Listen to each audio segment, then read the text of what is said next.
Medan berat menghadapi para pembalap di etapa 10 Speedy Tour de Indonesia 2008. Bahkan rintangan telah menghadang sebelum start di kawasan Gilimanuk pagi tadi.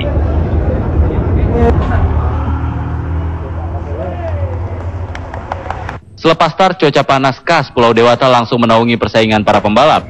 Pembalap tanah air yang berambisi menembus dominasi pembalap asing langsung melakukan breakaway dan memimpin race di kilometer awal. Pembalap nasional Tonton Susanto mampu melepaskan diri cukup jauh dari rombongan pembalap. Namun saat memasuki rute menanjak setinggi 1.200 meter di atas permukaan laut, pembalap asal tim Dodol Piknik Garut mulai terlibat persaingan sengit dengan pembalap Iran Gardner Mizbani Iranag. Tonton yang pernah dijuluki Raja Tanjakan masih mampu meladeni tekanan pembalap asal tim Tabriz Petrochemical Team tersebut. Tonton terlihat hampir pasti meraih podium juara pertamanya di etapa kali ini. Sayang, sebuah aksi Spartan Gander 500 meter menjelang garis finish membuyarkan peluang Tonton. Pembalap Iran akhirnya menyentuh garis finish tercepat dengan catatan waktu 4 jam 17 menit 55 detik. Disusul Tonton di tempat kedua terpaut 6 detik lebih lambat. Sedangkan pembalap Jepang Masakazu Ito melengkapi podium ketiga. Okay, I'm happy to win stage 10, and also I keep our jersey, yellow jersey. I'm happy to win in beautiful Bali, beautiful island Bali. Menjelang kom 1 km saya coba untuk keluar mas ya, jadi untuk mengambil kom juga ternyata saya berhasil mengambil kom, dan pas turunan saya untuk memperlebar jarak dengan yang belakang, ya, ternyata dia nggak mau teamwork sama saya, mungkin karena dia punya udah leading waktu ya, jadi dia percuma juga untuk teamwork sama saya gitu kan, karena dia udah punya 1, 2, 3 untuk overall gitu kan ya, jadi dia nggak percuma untuk teamwork sama saya ya. Dengan kemenangan ini, Gander kian kokoh di puncak klasmen sementara pembalap dengan total waktu 37 jam 20 menit 47 detik. Sedangkan posisi kedua dan ketiga klasmen juga masih dikuasai pembalap Iran Amir Zargari dan Hossein Jahan Banian. Chandra Imawan, Beni Ramadan, TV One mengabarkan. Kita lanjutkan apa kabar Indonesia malam, dan kali ini tamu saya adalah Pak Lalo Suryadi dari Bapilu PKS. Selamat malam.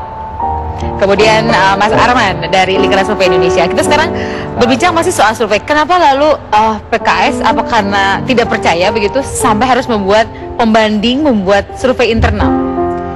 Sebetulnya semenjak Munas PKS tahun 2005 yang lalu, Presiden PKS Bapak Insinyur Tifatul Sembiring menegaskan bahwa untuk pemilu 2009 dan semua proses pilkada yang berlangsung di seluruh Indonesia itu harus didesain proses pemenangannya berdasarkan data yang objektif dan yang akurat tentu saja. Artinya Anda menganggap bahwa data yang lembaga profesional tidak cukup objektif sehingga harus membuat hasil sendiri? Ya, sebetulnya kita juga melihat bahwa potensi internal PKS itu luar biasa dari segi kader yang punya background di bidang statistika dan ilmu komputer ya, sehingga itu kita manfaatkan untuk melakukan survei-survei dan kita masukkan di dalam struktur internal apakah PKS, karena Anda merasa terlalu mahal begitu untuk menjawab teman-teman seperti Bung Arman ini? Di satu sisi ya. Seberapa mahal sih kalau boleh kita tahu perbandingannya?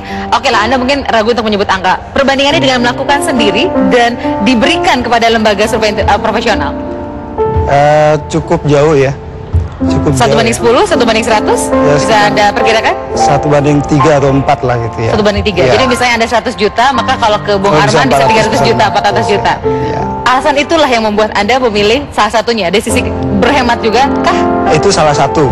Tapi yang penting sebetulnya adalah bagaimana kita memberdayakan potensi internal kita di PKS, sehingga dalam struktur partai ada satu divisi yang bernama R&D ya. Baik itu di tingkat pusat, di tingkat wilayah maupun di tingkat kabupaten kota. Jadi setiap kabupaten kota, setiap DPW tingkat wilayah dan seluruh Indonesia itu memiliki struktur R&D untuk melakukan survei secara berkala, secara sekuensial, biasanya setiap triwulan ya, baik untuk pilkada maupun untuk pemilu dan pilpres Oke. 2009. Ini Bung Arman kan kelihatan sekali bahwa kita fokuskan kepada betapa besarnya biaya yang harus dikeluarkan jika ke lembaga profesional seperti Anda.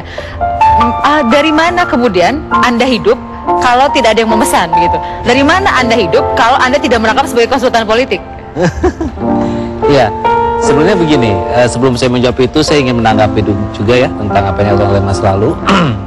Memang untuk organisasi yang baik itu saya pikir memang harus ada divisi pengembangannya ya. Artinya PKS punya, mungkin baiknya Golkar, PDI, Demokrat lain pun punya gitu.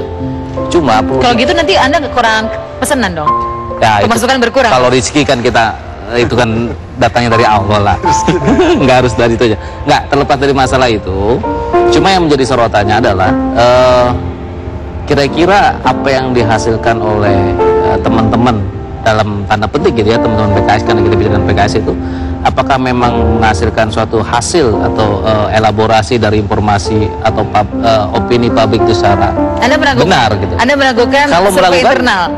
bukan melakukan secara minimal ya, dari sisi inilah ya, dari sisi human errornya, kemudian dari sisi objektivitas, ini yang harus dicermati oleh teman-teman PKS. Bukan meragukan ya, karena kalau memang misalnya kita tadi kalau bicara masalah perbandingan biaya gitu ya, jujur saja LSI melakukan ini bukan untuk berfoya-foya dari si biaya gitu. Artinya kita lakukan secara objektif dan kita rekrut dengan keadaan yang tanda petik netral. Nah, Kita masih akan lanjutkan Ya. sebentar, Bung Arman ya.